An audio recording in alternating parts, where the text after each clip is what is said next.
소득주도형 경제정책과 최저임금 정책이 지금 많은 문제점을 안고 있다고 보는데, 지금 뭐 반복되지만 우리 오 전 시장님의 올바른 대한민국 경제정책에 대한 의견, 그다음 현 문제점이 좀 더 디테일하게 다시 한번 짚어보겠습니다.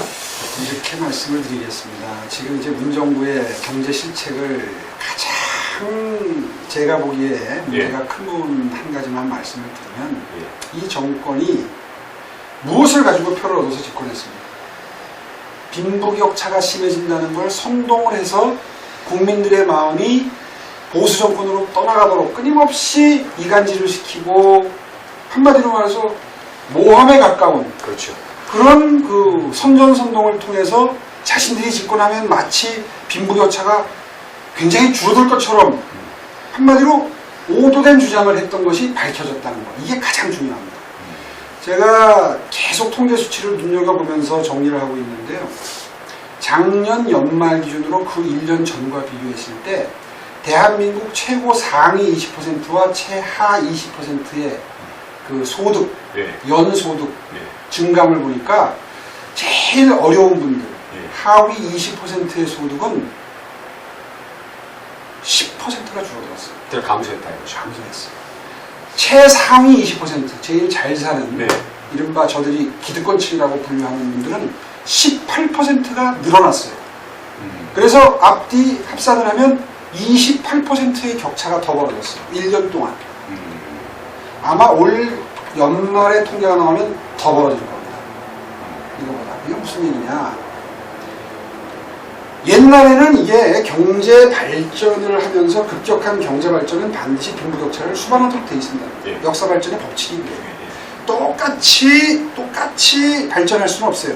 가면서 낮은 곳은 완만하게, 높은 곳은 급격하게 올라가서 이게 차이가 벌어지면서 경제 성장을 하는 게 일반적인 패턴입니다. 이건 전 세계 모든 나라가 다 그런 역사를 겪어왔어요.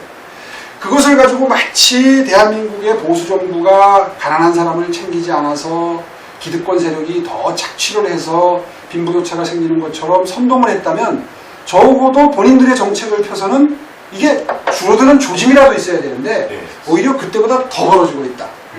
이거는 우리가 분명히 짚고 넘어가야 됩니다. 제일 중요한 포인트 하나고요. 그렇다면 본인들이 경제정책을 잘못 써서 소득이 점점 더 벌어지고 있다면, 그러면 그 다음에 이들이 할 수 있는 일이 뭐냐? 복지정책을 펴서 가난한 사람을 집중적으로 도와야 됩니다.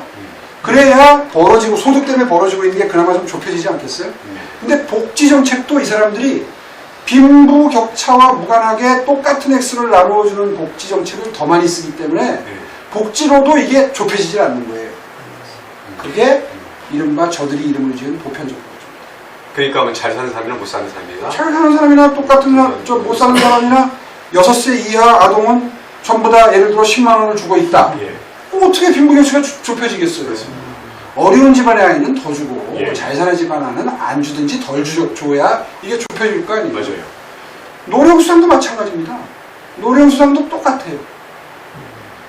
물론 노령수당은 상위 30%를 안 주고 밑에 70%만 줍니다만, 그것도 액수를 차등화하든지 어떻게 해서 가난할수록 더 많이 받아갈 수 있도록 해야 제일 가난한 극빈층이 많이 받아갈 거 아니에요? 맞아요. 그렇게 안 해요.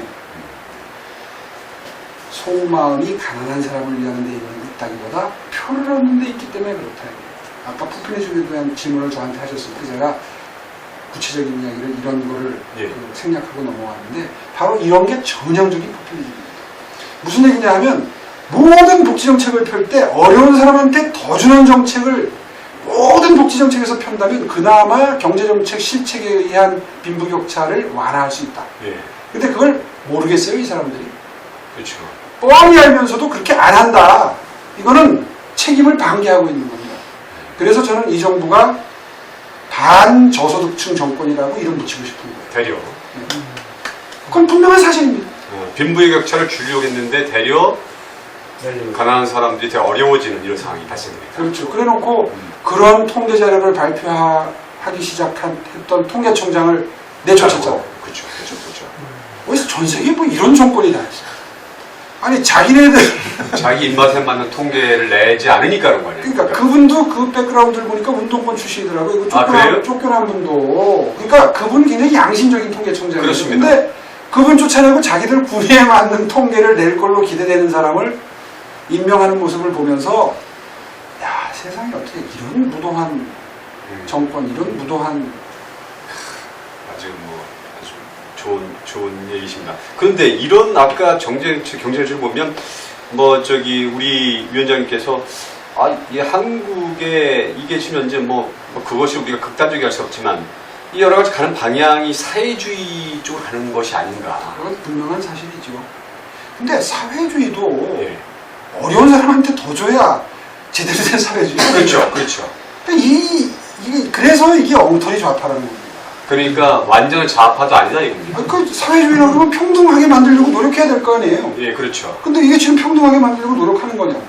부자는 더 부자가 되고 가난한 사람은 더 가난해지는데 복지도 부자한테 더 주고 가난한 사람한테 덜 준다. 그러면 상대적으로. 예. 그럼 그런 정책이 어떻게 좀 어떤 뭐 기준이 있거나 아니면 무슨 그러니까 정책 이론이 있는 한마디로 겁니까? 말해서 표를 위한 그냥 단순하게 장기 집권을 위한 정권이지 이게 무슨 사회주의 정권 뭐 그런 소리를 들을 자격도 없는 거예요, 제가 보기에는. 아, 그렇습니까? 그런 아주 완전히 어떤 그런 주체적인 어떤 입장에서 이론적 어떤 입각 하에서 그 진행되고 있는 정책이 아니다. 우리가 오히려 저소득층을 더 위하는 주장을 하는 거죠, 지금. 그렇군요. 예, 상당히 중요한 말씀인데. 이들이 좌파적이고 사회주의적이라면 예. 생산 기능을 위축시키는 점에 있어서는 분명히 사회주의적입니다. 예. 그러니까 멀쩡하게 영업 잘하고 산업을 일으켜서 일자리를 창출해야 될 기업들을 예. 옥죄가지고 예.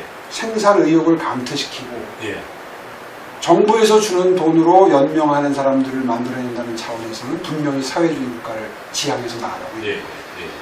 근데 사회주의라기 이제 우리가 얘기를 하면 예를 들면 이제 공산주의의 뭐 예를 들면 우리가 공산주의의 완성을 위한 과정으로 볼 때 현 문재인 정부가 가고 있는 여러 가지 정책들이 그것이 어떤 뭐 정통성이 있는 어떤 이론이든 경제 정책이든 어떻든 간에 아니면 그것이 아니든 간에 현재 대북한 대북 정책하고 현재 해가는 이런 경제 정책이 이 사회주의로 가고 있는 상당한 방향으로 틀고 있고 또 그런 방향에서 희생을 보는 어떤 그런 시민들이 많이 나타나고 있고 그 다음에 지금 많은 보수주의 층에 있는 많은 시민들이 길가에 나서 지금 데모를 하고 있습니다. 이런 상황들 속에서 현 문재인 정부가 가고자 하는 게 단순히 표만이겠느냐. 뭐 하여튼 장기 집권을 해야 본인들이 생각하는 방향으로 나라를 끌고 갈 수 있다는 어떤 그런 전략적 고려이겠죠. 그러니까 뭐냐면 장기적인 내용이라면 우리가 내년 총선에서 이기고 이제 그 다음 대선까지 이기고 뭐 이런 전략 아니겠습니까? 그 문재인 정부는 김대중 정책과 김대중 정부가 내 노무현 정부의 계승자라고 얘기해요. 글쎄요, 저는 지금 회고해 보면 오히려 그 시절에 흔한 얘기지만 노무현 정부 때 그래도 한미 FTA를 했잖아요. 그렇죠, 했죠. 제주도 해군기지는 했잖아요. 예. 그래도 할 걸 했어요 그때는. 근데 이 정부는 지금 그것조차도 안 하고 있는 거죠. 근데 그 지금 문재인 정부가 김대중 정부가 만들었던 낮은 단계 연방제나 연합제에 대한 부분 이 부분에 대한 것들을 그 부분에 대해서는 우리가 미루어 짐작만을 할 수 있을 뿐이지 그 속마음을 가늠할 수는 없기 때문에 예. 우리가 굳이 우리가 대공격받을 만한 이야기를 일부러 공개적으로 할 필요는 없을 것 같아요. 우리가 그걸 계속해서 연구하고 우리가 그걸 경계를 하면 되는 것이지. 특히나 이제 이건 뭐 공개되는 얘기니까 그건 뭘 사람 속마음을 이렇게 들어가면서 아직 뭐지 안 걸려드시네 지금. 그 얘기를 좀 끊어내려고 했더니 이거 참 근데 사실 뭐냐면 이런 부분에 있어서 하도 요즘에 무슨 말만 하면 망원 대열에 뭐 자꾸 사람을 취직을 시켜서 자 그러면은 우리 오 시장님 저기 자유민주 체제에서 남북 통일이 중요한데 오 시장님 보신 남북 통일의 관점과 방향 그리고 만약에 본인이 이런 부분의 책임자라면 어떤 부분에 대해서 어떻게 생각하고 계신지 이 부분에 대해서 한번 좀 말씀해 주시기 바랍니다. 그 부분에서 체계에서 상당히 많은 분량을 할애해서 써놨는데요. 요약하면 이렇습니다. 간단히 말씀드리면 일단 목표가 분명해야 됩니다. 통일은 어떤 경우에든 평화적으로 이루어져야 됩니다. 그 점을 분명히 해야 되고요. 두 번째, 통일 이후의 국책, 정체도 분명해야 됩니다. 우리 국민 중에 조선민주주의 인민공화국 체제가 같은 차제에서 통일국가로 살고 싶은 국민은 없잖아요.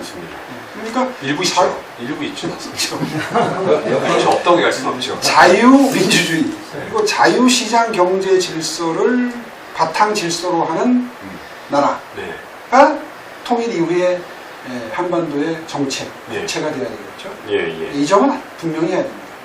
또 하나 분명히 해야 될 것은 너무 조급하면 안 된다. 이 정도 들어서 제가 뭘 보고 실수를 금할 수 없었느냐면 아니 남북 회담 한 번 정도 했는데 막 남북 경협주가 막 올라요. 맞아요. 근데 그걸 보면서 아무리 주식하는 분들이 좀 그런 걸 민감하게 받아들이지만 좀 도가 지나치다 하는 생각을 했었는데 한번 냉정하게 보면 이렇습니다. 통일은요 몇 단계를 거쳐가면서 갈 수밖에 없어요. 맞습니다. 첫째 단계는 초기 대화 단계입니다. 초기 대화 단계에서 우리가 달성하고자 하는 것은 이제 비핵화를 비롯해서 남북의 평화 공존을 양쪽 정권이 다 진정으로 원하느냐를 확인하는 작업입니다. 예, 맞습니다. 그 작업이 이루어지는 데만 해도 저는 한 10년 내지 20년 걸릴 거라고 생각해요. 두 번째, 그게 대화의 단계죠.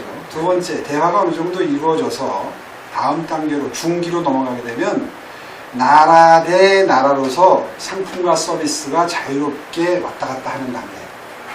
간접적인 신앙 동맹이다. 그렇죠. 이제 그게 이제 한 나라 내부적으로 왔다 갔다 하는 게 아니라 나라와 나라로서 서로 무역을 하는 게 가능해지는 그렇습니다. 그 정도 되려면 북한이 어느 정도까지 가 있어야 되냐면 쉽게 얘기하는 겁니다. 중국이나 베트남 정도 개혁 개방해야 그 단계까지 갈 수 있습니다. 근데 한번 생각해 보세요. 지금 북한이 중국이나 베트남 정도로 개혁 개방했습니까? 그러니까 2단계까지 가는 데만 해도 10년이 걸릴지 30년이 걸릴지 사실 모르는 거예요. 그 다음에 그 정도 단계까지 가서 한동안 교류를 해서 그것이 쌓이고 신뢰가 쌓이면 그 다음에 비로소 국내에서 물자가 교환되고 노동력이 교환되고 서비스가 교환되는 단계까지 가면 이제 그게 비로소 경제 공동체 단계까지 가는 것입니다. 그러니까 이렇게 3단계를 끊어서 말씀드리는 이유가 너무 우리가 김치국부터 먹는 조짐이 있어서 제가 그 경계를 하기 위해서 이렇게 말씀을 드리는 건데 사실은 문재인 정부가 남북 간의 대화를 시작했다는 의미 정도 아마 역사적으로 보면 남북 간의 대화를 시작했다는 의미 정도는 평가를 받을지 몰라도 그 이상의 평가를 받기엔 5년이라는 세월이 너무 조급증을 내기에 알맞은 세월이다. 그렇죠. 무슨 얘기냐 하면 남북 경협주가 뛰어오르는 건 마치 우리들이 여기서 돈을 벌 수 있다는 기대감인데 천만의 말씀이죠. 그렇죠. 왜냐하면 김정은의 속성상 그래서 제가 아까 속성을 알아야 된다는 말씀도 드렸었는데 김정은의 속성상 북한 체제를 손톱만침이라도 위협할 수 있을 정도의 개혁 개방이 되면 다시 원상복귀시킬 사람입니다. 그렇습니다. 그런 본질을 깨닫는다면 아마 문재인 정부가 아무리 노력을 해도 남북 간에 이루어질 수 있는 대화 성취의 수준은 개성공단 정도의 폐쇄형 경제특구를 한두 개 정도도 늘리는 수준에서 머물 겁니다. 그게 근데 미국 경제 제재 하에서는 불가능하죠. 그나마도 지금 현재 불가능한 거죠. 불가능한 거죠. 북핵을 폐기한다는 전제 하에 가능한 그렇죠. 거죠. 그러니까 개성공단과 같은 이런 남북 합작 어떤 그런 그러니까 자유의 물결이 그 바운더리 바깥으로 새나가는 것이 불가능에 가까운 형태의 예. 경제특구가 그게 뭐 우리 판문점 근처가 됐든 뭐 DMZ 근처가 됐든 혹은 뭐 저기 낮은 선봉 근처가 됐든 아니면 단동 신의주 근처가 됐든 어디 북중 국경이나 이 남쪽에 DMZ 근처에 아마 그런 거를 한두 개 내지 두세 개 논의하는 단계가 우리가 현실적으로 기대할 수 있는 수준일 텐데 거기에 무슨 남북 경협을 통해서 마치 바로 무슨 뭐 시베리아로 열차가 뭐 통행을 하고 무슨 만주를 통해서 중국을 통해서 무슨 유럽까지 가는 기차가 될 것처럼 착각을 유도하는 사회 분위기를 만드는 것은 이것은 명백히 허위의 그 환상을 심어주는 그런 의도가 의심되는 그런 정책이다. 물론 어느 순간 어느 시점에는 뭐 유럽까지 횡단철도가 가면 좋지요.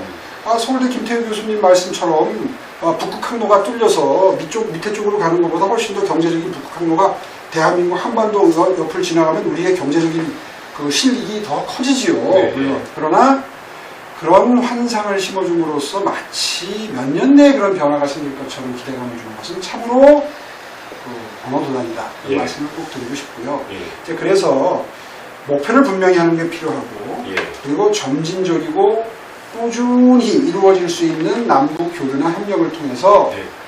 어떤 그런 목표를 정해놓고 그게 10년이 됐든 30년이 됐든 50년이 됐든 꾸준히 그 목표를 향해서 간다는 것만큼은 분명히 할 필요가 있다 하는 이야기를 처음에 하고 싶고요. 그 과정에서 중요한 것은 제가 아까 북한을 바라볼 때 그 둘로 분리를 해서 봐야 된다는 말씀을 강조해서 드렸는데 예. 바로 그런 관점에서 이른바 인게이지먼트 폴리시라고 하는 관여 정책이라고 하는 것을 우리는 꾸준히 지속적으로 투자해 나갈 필요가 있다. 이 관여 정책을 통해서 북한의 민중들에게 통일이 되면 우리의 생활 수준이 올라갈 수 있고 우리의 인권 수준이 올라갈 수 있는 가능성이 있는데 그것은 남한과 사이좋게 지내는 그런 어떤 상황이 오랫동안 지속이 돼야 비로소 가능한 것이라는 것을 꾸준히 그들이 이해할 수 있도록 동의할 수 있도록 그리고 그 지지 세력이 될 수 있도록 하는 작업. 이건 김정은이 바라는 건 아니죠. 그렇죠. 철저히 그런 상황이 오는 것을 막으려고 노력하겠지만 우리는 꾸준한 노력을 통해서 인도적인 지원이나 이런 걸 통해서 꾸준히 북한의 민중들이 그런 기대감을 가질 수 있도록 분위기를 만들어가는 것. 그러면서 지나친 오랫동안의 이 이질감이 생겨난 것을 조금씩 그 간극을 줄여가는 것. 이것이 우리가 취할 수 있는 가장 현실적이고 바람직한 대북 접근법이다. 근데 그 정책은 되려 김대중 정부의 선샤인 팔러시, 그 햇볕 정책하고도 내가 볼 땐 연동돼 있는 약간 좀 연결된 부분이 있다고 저는 생각하는데. 그 점은 분명히 해줄 필요가 있습니다. 네. 그렇다고 해서 북한의 민중들까지 적대시하는 정책을 계속하다 보면 네. 나중에 통일 비용이 훨씬 더 많이 들어가게 되고요. 네. 그 점이 사실 현실적으로 어렵죠. 네. 그 구분을 하기도 쉽지 않고. 맞습니다. 그리고 뭐 돈에 꼬리표가 붙어 있는 것도 아닌데. 어디 올라가죠? 그게 구분도 쉽지 않지만 네. 그러나 다음 선거 네. 때에 아마 분명히 이것이 핫 이슈가 될 터인데 보수 진영이 우파 진영이 그것조차도 용납하지 않는 세력이라고 치부될 필요는 없다. 근데 그 얘기가 지금 이제 이런 이야기를 하는 건 굉장한 용기가 필요합니다. 그렇습니다. 지금 현재 이게 오세훈 시장님의 어떤 합리적 보수 관점 나온 것인지 아니면 이 내용이 사실은 잘못 들으면 오해를 가질 수 있는 지금처럼 문재인 정부의 대북 정책이 많은 위험 요소를 포함하고 있을 때에 이런 이야기를 하는 것은 저로서는 굉장히 위험스러운 얘기를 조심스럽게 하는 겁니다. 그러나 이런 얘기를 누군가는 우파 진영에서 해야 됩니다. 사실은 그럼 다시 한번 되돌려 보겠습니다. 그러면 이제 자유한국당 지금 본인이 소속돼 있는 자유한국당에 지금 지금 황 대표님께서 이제 거리로 나서 가지고 이제 다시 이제 국회 돌아온다는 입장이지만 실제로 본인이 보는 냉정한 자유한국당의 문제점을 한번 주시죠. 자유한국당의 문제점 많죠. 근데 이제 지금 제일 그동안에 국민 여러분들을 답답하게 하고 우파 진영을 가슴 아프게 하고 힘들게 했던 게 사실은 당내 계파 싸움 아니었습니까? 맞습니다. 제가 지금 거리에서 당원 모집을 하고 있는데 제일 많이 듣는 당부의 말씀이 당내 싸우지 마라. 당내에서 무슨 파 뭐 이런 거 만들어서 싸우지 마라. 그래서 이제 미리 걱정을 하시는 것 같아요. 황교안 대표와 제가 전당대회에서 한번 맞붙었던 경험이 있기 때문에 아마 또 뭐 그런 그 노선 갈등이 다시 재현되는 거 아닌가 하는 아마 그런 정말 걱정해서 하시는 말씀인 것 같은데 그래서 제가 지금 입을 딱 닫고 산 지가 벌써 한 전당대회 끝나고 한 3개월 됐어요. 그렇죠. 제가 결심한 게 적어도 6개월 동안은 완전히 황교안 대표가 하는 것에 대해서 전폭적으로 지지를 하고 도와주자. 6개월 이후에는 맞습니다. 한 6개월 지나면 단점이 보면 얘기해야죠. 얘기해야 됩니다. 아니 정치하면서 아니 뭐 100%다 박수만 쳐주고 있으면 그 되겠어요? 글쎄요. 이 유튜브를 보시는 분들은 100% 잘한다는 생각이 드시나요? 아니 문제가 있으니까 그런 저는 슬슬 걱정이 되는 면이 있는데 6개월은 제가 참겠다고 해서 말씀을 안 하고 있습니다 지금. 그 이외에 또 문제가 뭐라고 생각하십니까? 지금 개파 왜? 그래서 그 말씀 하다가 그래서 과거처럼 사람을 중심으로 뭔가 그 개파를 만들고 줄을 세워서 그것을 미천으로 해서 정치 투쟁을 하는 양상에 네. 그래서 오히려 아군을 향해서 총질을 하고 칼질을 하는 이런 모습의 계파 싸움은 지양해야 되겠다. 그럼 뭐가 필요하냐? 네. 건전한 의미에서 이른바 노선 갈등. 다시 말해서 해법을 놓고 벌이는 정책 논쟁은 그게 없는 정당은 죽은 정당이에요. 그렇죠. 네. 그런 건전한 토론과 논쟁이 가능한 그런 민주정당의 모습을 만들어내는 것. 이게 참 말로는 쉬워도 그게 결코 현실적으로는 그 경계를 짓기가 쉽지가 않습니다. 네, 그런 거에 대해서 각별히 유념하도록 하겠습니다. 예, 그러면 지금 현재 자한당이 나갈 방향이 아까 지금은 싸워야죠. 지금 싸워야죠. 싸울 때가 많습니다. 맞다고 생각하시죠? 지금은 싸울 때가 많습니다. 지금 오늘은 질문에서 빠져 있는 것 같은데 이른바 이제 패스트트랙에 올라가 있는 이러한 법안 같은 걸 보면 그 속마음을 뒷배경을 들여다보면 속이 시커매요. 그렇죠. 본인들이 경제정책이나 이 대북정책이나 이게 정책적으로 성공을 못하니까 네. 게임의 룰을 바꾸어서 내년 총선 이기겠다는 거거든요. 그렇습니다. 예. 그래서 좌파 성향 정당 연합 숫자가 다수를 차지하도록 게임의 룰을 바꾸어서 승부를 내겠다고 하는 이런 접근법인데 이거는 정말 우리가 힘을 합해서 막아야 되는 거죠. 예. 지금 같은 상황에서 공수처나 국수본이나 이런 걸 만들면 지금까지 수사기관을 동원해서 사실상의 정치 보복을 해왔던 적폐청산이라고 하는 유명하에 예. 벌어졌던 정치 보복이 오히려 더 강화될 수 있는 그렇죠. 그런 소지가 다분한 거죠. 그런 것들은 결집을 통해서 예. 마음을 모아서 함께 예. 싸워나감으로써 우리의 목표를 달성해내야죠. 그러니까 그러면서도 예. 또 하나 중요한 것은 투쟁과 외연 확장이다. 우리가 총선에서도 이기고 더 중요한 건 대선에서 이겨야 하는데 네. 대선에서 이기려고 하는 사람들이 우리끼리만 똘똘 뭉쳐서 과연 다수의 지지를 얻어낼 수 있느냐 상대방보다 더 많은 다수의 지지를 받아야 집권을 하는 것인데 이른바 중도층의 마음을 얻어올 방법이 되겠느냐 이런 것들을 이제 당내에서 치열한 논쟁을 거쳐서 앞으로 점점 더 정립해 나가야 될 그런 사안들입니다. 지금 그 거리에 나선 그 조원진 대표 애국당은 지금 현재 오래전부터 싸웠죠, 나가서. 그렇죠. 저희들은 또 그렇게 관계는 없지만 그쪽하고의 어떤 연합이나 이런 것은 생각하고 있습니까? 근데 이제 그게 네. 말은 쉬운데, 예. 말은 쉬운데 이미 감정의 골도 많이 파여 있고, 그리고 사실은 세부적인 데로 들어가면 생각들이 좀 다른 면들이 좀 있잖아요. 자유한국당의 생각과 네, 맞습니다. 대한민국당의 생각이 좀 다르고. 그리고 선거에서 이기려면 어떻게든 이른바 합리적 보수를 표방하는 바른정당도 얼싸 안아야 사실 어떤 선거든 분열은 필패 아닙니까? 그렇습니다. 그런 의미에서 그분들을 어떻게 해서든 설득을 해서 다 데리고 들어와야 되는데 예. 이제 그걸 하려면 또 이제 대한애국당이 또 반발을 할 거고 이런 아주 어려운 정치 지형이 있습니다. 그것을 어떻게 정말 그 고도의 노하우를 발휘해서 이루어내느냐가 내년 총선 승리 또 그다음 대선 승리의 관건이 되겠죠. 보수 대연합이라고 하는 명분 아래서 명분은 맞는데 이게 뭉칠 수 있는 여러 가지 여건이 그렇게 수월치 않다는 현실적으로는 정말 어려운 자원이죠. 근데 그런 부분에 노력을 해야 된다는 건 아시고 계시죠? 노력은 해야지 된다는 건 진짜 그야말로 삼척동자도 알고 있는 일이죠. 그러니까 국민들이 대부분이 요구하는 부분들이 사실은 그런 부분에 대한 어떤 결정을 왜 자한당이 게을리하고 있느냐 이런 얘기들이 나와요. 사실은 그런 부분에 있어서 많이 배제되어 있는 어떤 보수들을 다 품어안을 수 있는 어떤 그런 큰 그릇이 될 수 있느냐 이런 부분에 대한 문제도 있습니다. 맞습니다. 네, 그런 부분에 대한 그 것들을 적임자가 저라고 생각을 했는데 지난번에 선택을 못 받은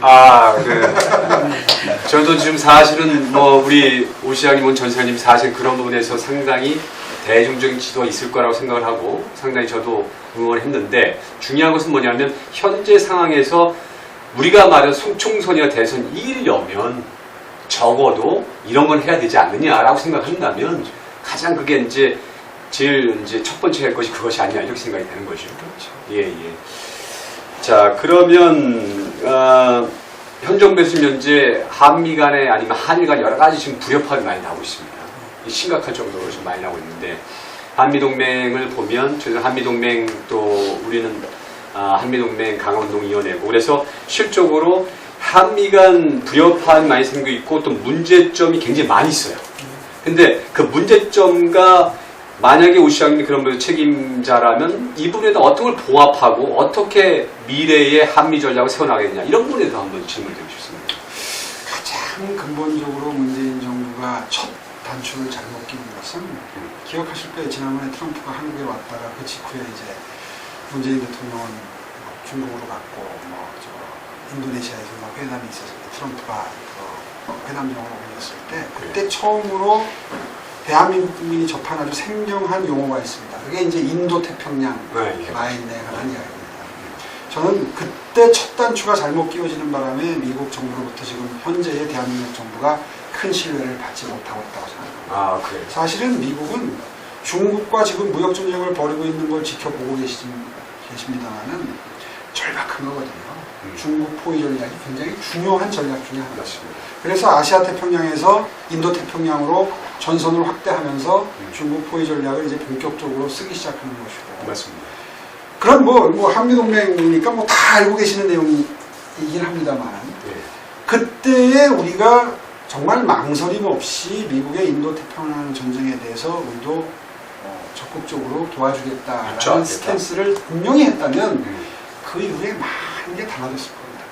그런데 그때 엉뚱한 스탠스를 정했죠. 그때 제 기억이 정확하다면 인도네시아인가 어디에서 그 하루에 3번 정부의 스탠스가 바뀌는 성명이 나옵니다. 청와대, 외교부 뭐 왔다 갔다 해가면서 우리가 인도 태평양을 하겠다는 건 아니다, 안 하겠다는 건 아니다, 그러다가 검토해 보겠다고 왔다 갔다 했던 날이 하루가 있었어요. 저는 그때 그 뉴스가 막 쏟아져 나오는 하루 동안 굉장히 걱정을 했었습니다.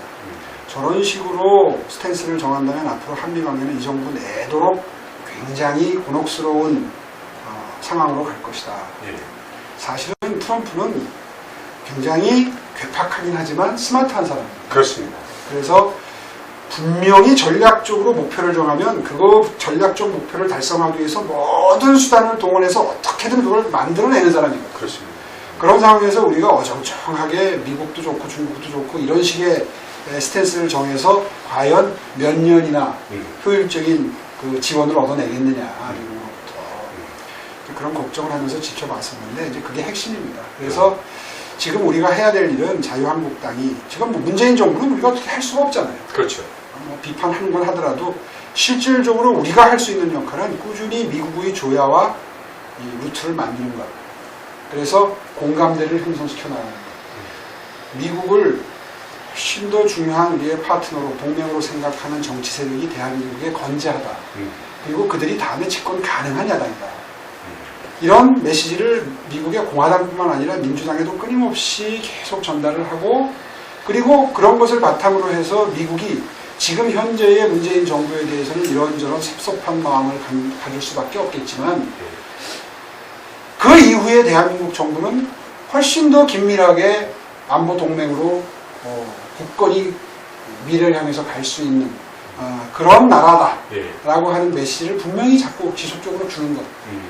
저는 그것이 우리가 해야 될 일이라고 생각합니다. 그러면은 지금 이제 한미 간의 문제도 있지만 한일 간의 문제도 지금 문제가 되고 있거든요. 한일 간의 문제도 사실은 이 정부가 그 반일 감정을 굉장히 정치적으로 잘 활용하는 재주가 있어요. 이 대한민국 국민 중에 일본을 마음속으로부터 좋아하는 국민이 어디 있겠어요.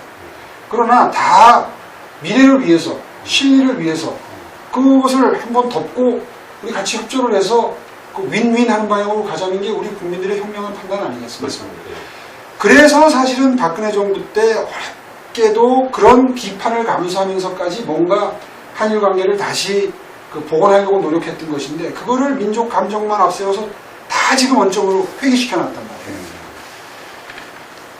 우리는 그 점을 좀 고민을 해야 됩니다. 실제로 그 일을 하자면 일본을 이기고 싶으면 아까 제가 교육개혁 얘기를 했는데 이런 식으로 감정 싸움을 해서 이기는 게 무슨 소용이 있겠습니까? 그렇죠. 결국은 국제적인 경제력의 경쟁이나 국제사회로부터 신뢰를 받고 선진국으로 진입을 해가면서 국제사회가 정말 인정하는 품격 있는 선진국으로 먼저 진입하는 게 일본을 이기는 것이지 아니 일본하고 무슨 80을 해가지고 이긴다고 일본을 이기는 건 아니지 않습니까? 맞아요. 그런 의미에서 감정 싸움에 가까운 이런 그 대일본 전략보다는 오히려 극일을 할 수 있는 예. 그런 준비를 지금부터 차근차근 해나가야 됩니다. 그런데 지금 현재 한미 한일 간의 이 문재인 정부가 취하고 있는 외교 정책 자체가 지금 현재 대실패다라고 이제 규정짓는 상황이 많아요. 솔직하게. 자, 그러면은 현재 한미 간의 내용이 지금 아까 말씀하셨던 것은 뭐 장기적인 관점이고 현재 틀어진 이 한미 간의 문제가 결국은 대북 정책에 연결되어 있단 말이죠. 글로 귀결이 되죠. 예, 그 부분에 대한 것에서 만약에 미국에 대한 어떤 관점이 반미나 반일로 나가는 경우에 한국이 처할 수 있는 어떤 그런 최악의 상황은 어떤 것인가요? 그래야 네. 말할 필요가 없죠. 우리는 혈맹인 미국과의 관계를 최우선순위에 둬야 합니다. 예. 중국이 아무리 국력이 커지고 경제력이 커지고 우리의 국제 무역 비중이 중국과 높아진다 하더라도 네. 결국 우리가 믿고 의지하고 우리의 안보를 위해서 끝까지 함께 할 수 있는 파트너는 원교 근공이라는 말도 있지 않습니까? 예, 맞습니다. 미국이 우리의 파트너가 되야 된다는 건 분명한 우리 국민적 공감대라고 저는 생각합니다. 그래요. 네, 그것을 어떻게 정말 전략적으로 전술적으로 잘 구사해서 네. 최대한 국익을 실리를 도모할 것이냐, 이것이 사실은 한국의 위정자들의 제일 큰 숙제고 제일 큰 사명이고 책임이죠. 네. 근데 중국에 대해서 어떻게 생각하십니까? 우리? 중국 중요하죠. 네.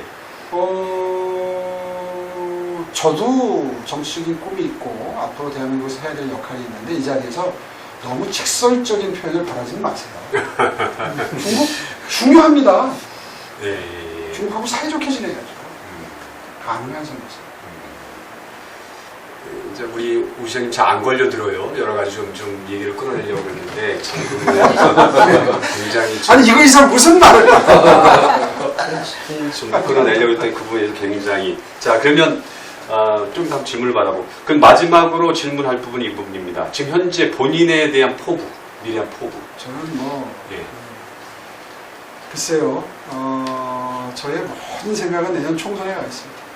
총선에 올인하겠다. 네, 저는 당분간 식사 약속을 해도 광진구에서 합니다 요즘에.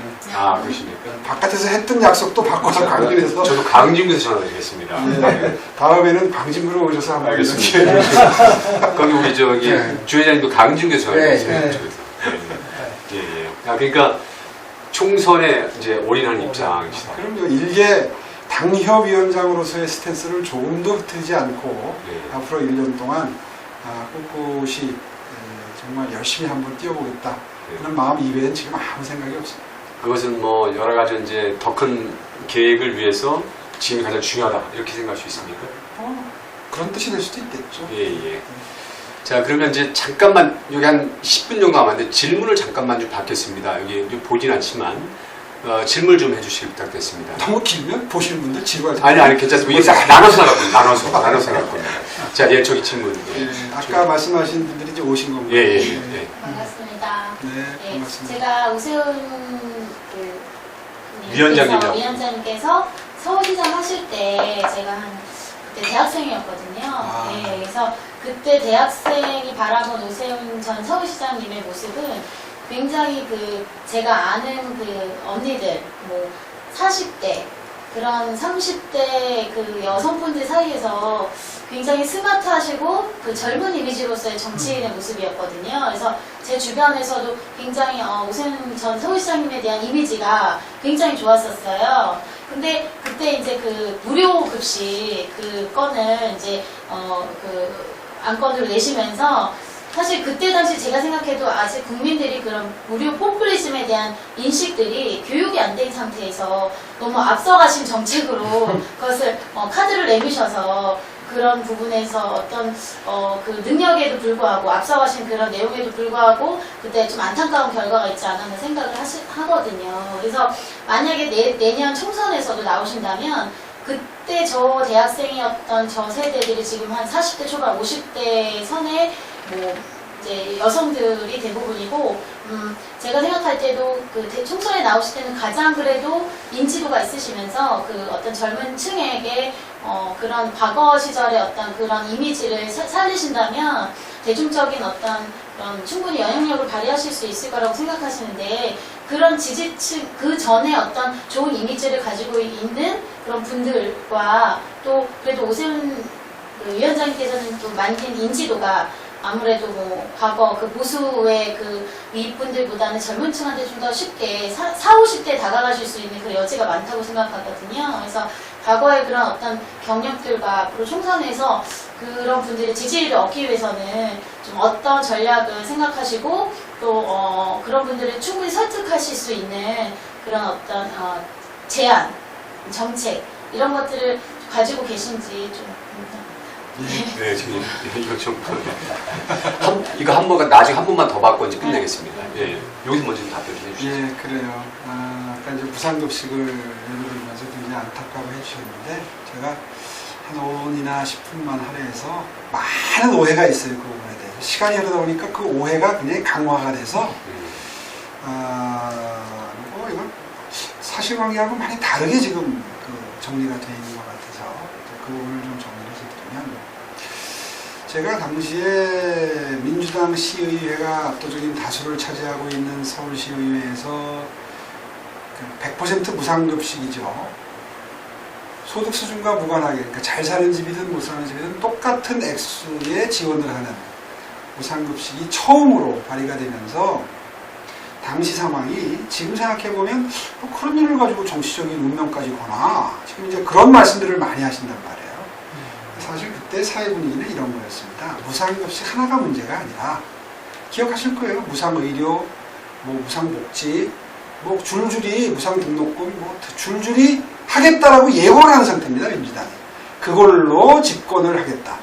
정권을 뺏어가겠다. 이런 이야기를 할 때였어요.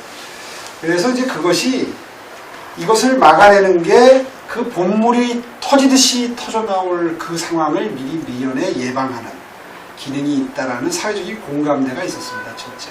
그건 무상급식 하나의 문제가 아니에요. 지금 자꾸 그걸 폄하하면서 뭘 애들 밥 먹는 문제가 직을 걸었냐 이렇게 얘기를 하는데 저도 그걸 일일이 변명하기가 뭐하니까 그냥 넘어가다 보니까 그런 사람이 돼버렸어요. 그렇지 않습니다. 오늘도 최대의 화두가 포퓰리즘 아닙니까? 저는 포퓰리즘의 시작이라고 봤던 겁니다. 이거 하나 분명히 해둘 필요가 있고요. 두 번째는 주민투표는 제가 제안해서 된 게 아닙니다. 제가 제안해서 한 거라고 다들 이야기를 하세요. 그럼 또 저도 그냥 넘어가요. 왜? 이거 설명하려면 10분 걸리니까. 근데 한번 그때로 돌아가보면 이랬습니다. 제가 처음에 아이디어를 낸 건 맞아요. 근데 제가 냈던 그 무상급식 주민투표는 시의회에서 부결돼서 없던 일이 됐어요. 근데 당시 선거법에 의하면 유권자의 10%인가 뭐 하여튼 기준이 있습니다. 서명을 하면 주민투표를 해야 됩니다. 그때 서울시민의 그 요건에 해당하는 90만 명에 가까운 서울시민들이 땡볕에서 삼복도 위에 서명운동을 해서 그 조건을 넘깁니다. 그 지금 다 까먹었어요. 그러니까 마치 오세훈이가 주민투표를 해도 자꾸 그래요. 그런 인식이 있어요. 그 있는 게 아니라 다 그렇게 얘기해요. 네, 근데 이제 말씀드리니까 다 기억나시잖아요. 네. 땡볕에서 서울시민, 물론 우파 시민들이죠. 삼복도 위에 버스 정거장, 지하철 정거장 이런 데서 서명운동 해가지고 벌어졌던 주민투표입니다. 저 혼자 했던 게 아니에요. 그 주민투표를 여러분들이 지금 기억하고 계시는 겁니다. 근데 왜 오세훈이 그걸 무리하게 했다 자꾸 그러세요. 두 번째 진실, 세 번째, 자 이제 이렇게 되니 제가 어떤 생각을 했겠어요. 아 이게 분명히 좌파들의 파퓰리즘의 시작일 뿐이고 그리고 시민들이 이미 100만 가까운 시민들이 서명을 해서 이게 주민투표가 성안이 됐으면 이겨야 될 거 아니에요.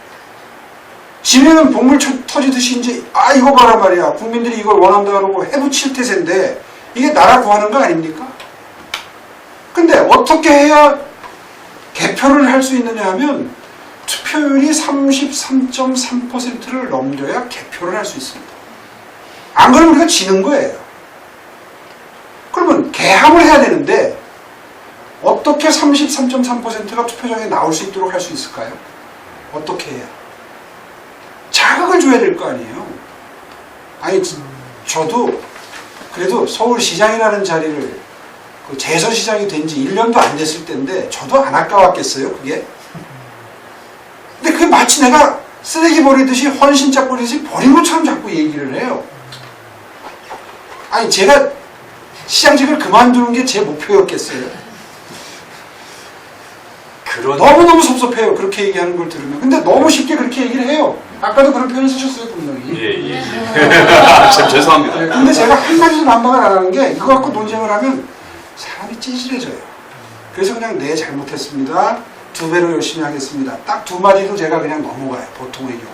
근데 오늘은 기왕 뭐 1시간, 2시간씩 하는 거니까 예. 제가 그래도 한 5분, 10분 할애해서 설명을 하는 겁니다. 한번 생각해 보세요. 좌파가 자기네들의 가치를 지키기 위해서 그런 식으로 자리를 걸고 싸웠다면 저처럼 전사를 했더라도 좌파들은 이렇게 내다버리지 않습니다. 좌파들은요, 뇌물 먹고 갔다 온 사람도 영웅 만드는 사람들이에요. 기억나세요? 한명숙 총리 대법원 판결까지 확정되고 형사하고 나오는 날 민주당 중진들이 다 그 출소하는 뒤에 병풍처럼 들어서서 하얀 백합꽃 하나씩 들고 서 있었던 거 기억나세요? 예. 이 사람 백합처럼 억울하다 이거예요. 좌파들은 본인들의 가치를 지키기 위해 싸운 사람들을 비록 실정법에 어긋나더라도 그런 식으로 함께 싸웁니다. 저는 그 말이 굉장히 섭섭해요. 오세훈이 시장직을 그만둬서 보수의 몰락이 시작됐다 이런 말씀 하시는 분들이 많은데요. 그런 말씀 함부로 하시는 거 아니에요. 그러니까 이제 제가 느끼기에는 아니 그 지금 질문하신 분을 탓하는 게 아니라 그러니까 앞서가신 정책을 예. 낸다면 또 국민들이 아직 아니 조금 더 설명을 드릴게요. 난 이 얘기가 나오면 다 해야 될 일이 많아.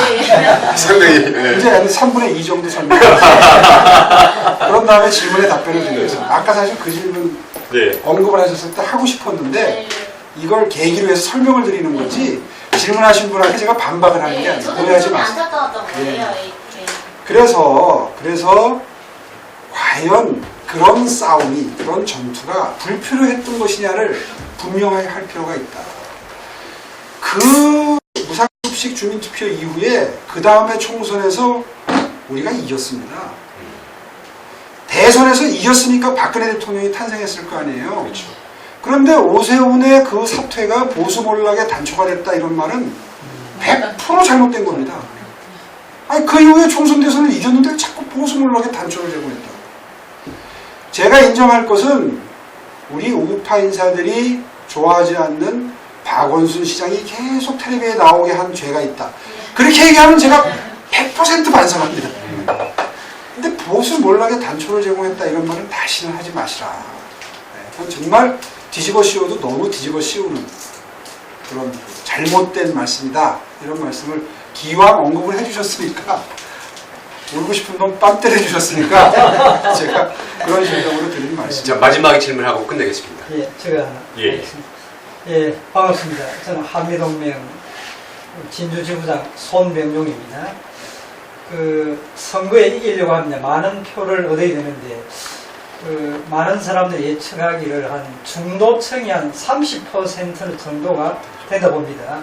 그럼 그 중도층을 흡수하고자 할 때 우리 그 당협위원장님은 어떤 방법을 사용하시겠습니까?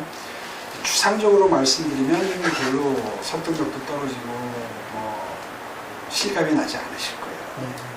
그런데 이제 구체적으로 얘기를 하면 좀 실감이 나실지 모르겠어요. 그래서 제가 아까 이 정부가 반저소득층 정부다 이런 표현을 잠깐 썼는데요. 국민들이 제일 관심이 많은 건 경제입니다. 먹고 사는 거죠. 안보도 중요하지만 사실은 안보는 먹고 사는 문제보다는 좀 뒷전인 것 같아요. 일반 국민들, 특히 정치적 중도층한테는 그렇습니다. 굉장히 이념적으로 선봉대에 서 있는 분들은 안보를 더 중요시하는 측면도 있지만 사실은 중도층일수록 사실 정치 자체에 관심이 없고 첫째. 둘째, 먹고 사는데 훨씬 관심이 많고 내 자식 취직 문제, 우리 남편 직장 문제 여기에 관심이 있는 거죠. 그래서 중도층의 마음을 얻기 위해서는 집중적으로 경제 얘기를 해야 될 필요가 있는 것이고요. 그래서 먹고 사는 문제를 해결하는데 능력 있어 보이는 정당이 정말 총선이나 대선에 중요하다. 이건 아마 분명한 사실일 겁니다. 이념지향적이지 않은 중도층의 특색이 그거 아니에요. 네. 중도층의 특색은 이념지향적이라기보다는 하루하루의 삶, 생계, 경제 여기에 해안을 가지고 능력을 발휘할 수 있는 정당이라는 그 강한 메시지, 이미지를 만들어내는 것. 이것이 아마 자유한국당이 재집권하는 데 가장 중요한 관건이라고 생각합니다. 그래서 총선과 대선 때 거기에 모든 초점을 맞출 필요가 있고요. 첫째는. 그 다음에 그러려니 중소상공인들, 중소자영업자들, 중소기업 여기에서 우리 생계의 80~90%가 해결이 되고 있습니다. 사실 대기업 중요하지만 경제 비중은 10%에서 20%. 그러니까 사람으로 보았을 때 국가 경제력으로 볼 때는 뭐 훨씬 더 포션이 높아지지만 유권자 숫자로 보자면 80~90% 이상의 국민들이 바로 이런 데 관심이 많은 거거든요. 그래서 자유한국당이 저는 민생정당이 돼야 된다 이렇게 생각합니다. 그래서 중소자영업자들, 중소상공인들, 중소기업에 고용돼서 일하는 분들 이런 분들을 위한 정당이 되겠다라고 얘기하는 게 가장 필요한 스탠스다. 제가 지난 그 전당대회 때 이런 말씀을 어떤 자리에선가 강조해서 말씀드렸더니 이제 이병태 교수님은 경제학적으로 이 대기업이 중요하다는 네. 입장이세요. 그러니까 그걸 보고서 굉장히 큰 오해를 하셨어요. 오세훈이도 이 좌파랑 비슷한 얘기를 해? 그러면서 대기업이 얼마나 중요한데 왜 중소기업을 위한다는 얘기를 강조해서 하는 거야? 이래갖고 나는 오세훈 지지하지 않는다 뭐 이런 말씀을 하셔서 내가 깜짝 놀랐는데 제 말을 잘 새겨들어야 됩니다. 이게 무슨 뜻인지. 예. 그 다음에 좀 오해는 서로 풀었는데 여하튼 절대적으로 우리가 관심을 가져야 될 건 바로 민생이다. 그러니까 저는 오히려 자유한국당은 너무 어렵다 당명이. 자유 중요하죠. 그러나 저한테 당명을 바꿀 권한을 주면 저는 민생당으로 하고 싶다 이런 얘기를 어딘가에서 했었는데 정말 민생이 최우선 과제가 된다고 생각합니다. 아마 그게 첫 번째 질문하신 분에 대한 해답도 될 거예요. 아까 질문은 그것이었는데 이제 결국은 제가 엉뚱한 답변을 드린 셈이 됐는데 우리 당이 총선 때 대선 때 그런 스탠스로 가야 된다. 저는 그걸 굉장히 강조하는 입장입니다. 자, 오늘 우리 강진을 당원협의회 위원장이신 오세훈 전 시장, 서울시장님을 모시고 말씀 나눠봤습니다. 말씀 들어보니까 미남이시면서도 유효한 말솜씨로 우리 정치, 경제, 사회의 전반적 외교, 안보까지 잘 말씀해 주셨습니다. 어떻든 간에 현재 우리가 바라고 있는 현 시국을 보면서 오세훈 우리 전 시장님께서 중요한 얘기들 많이 해주고 그다음에 의외의 여러 가지 대안들을 많이 듣는 상황이 됐습니다. 물론 이제 또 교묘하게 빠져나가시는 기술도 상당하시고 그런 분이 있지만 어쨌든 이번에 아니 뭐 중국 문제든지 뭐 여러 가지 것들 중에 굉장히 예민한 문제들 아니 중국도 중요하죠. 예, 어떻든 간에 그래서 상당히 또 예상하지 않았던 또 굉장히 저는 원래 합리적 보수라고 해서 또 약간 너무 이제 진보 쪽에 너무 또 치우치지 않아 이런 오해도 있었는데 들어보니까 뭐 전술핵 배치 같은 이런 문제 상당히 이제 뭐 제가 볼 때 상당히 아주 고무적인 상황이라고 생각을 하고요. 어떻든 간에 보수의 기치를 내것이고 앞으로 총선을 위해서 매진하고 계시니까 이런 부분에 있어서 우리도 응원하고 오늘 한미동맹 강동부에서 인터뷰를 해주신 거에 감사드리면서 오늘 박수로 모두 마치겠습니다. 감사합니다.